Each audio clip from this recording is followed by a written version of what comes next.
Assalamualaikum. Selamat pagi. Hari seterusnya kita mulakan dengan breakfast. Kita makan dulu. Lepas tu kita ke next destination which is balik kampung Shah Alam. Kita baru sudah makan. Ada bergambar-gambar sikit. Kita sapa ke destinasi seterusnya. Planetarium Negara. Tengok video. Okey, untuk pengetahuan awak nak masuk sini hanyalah percuma.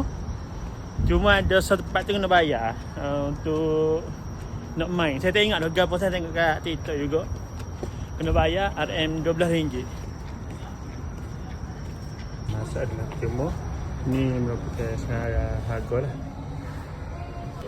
Lepas tu awak kena scan QR. Satu wakil je. Okay, alright. So space spot ni lah. So saya tengok dari TikTok tu ayat akan ada main kena bayar RM12.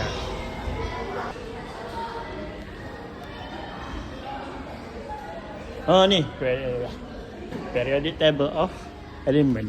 Kimia dah. Bukan mak kimia. Dia berubah macam ikut kamu kita tu yang saya orang ni. Kalau kan Kat situ ada butir dia. Oh tu san. Oh. Macam orang ini. Betul lah dengan apa ni ada lawatan sekolah. Tengok ramai budak ni.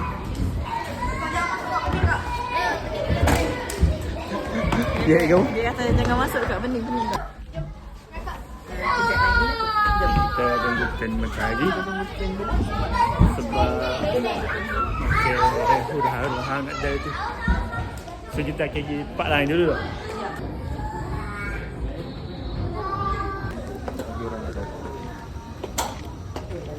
Okay, tips siapa-siapa pakai selipar macam saya ni selipar tapak dah sikit. Kalau mari sini tengok hujan, seeloknya janganlah naik tangga ni sebab memang licin tangga ni. So Rana rate dia Dia macam tak ada gaf pun sangat lah kalau untuk orang dewasa ni.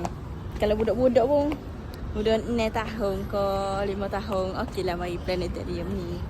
Tapi kawasan depan ni kalau nak ambil gambar, nak buat video comel. Tapi kalau kat dalam untuk orang tua rasanya kurang sikit lah. Turun ni baru berasa. Staf pagi only.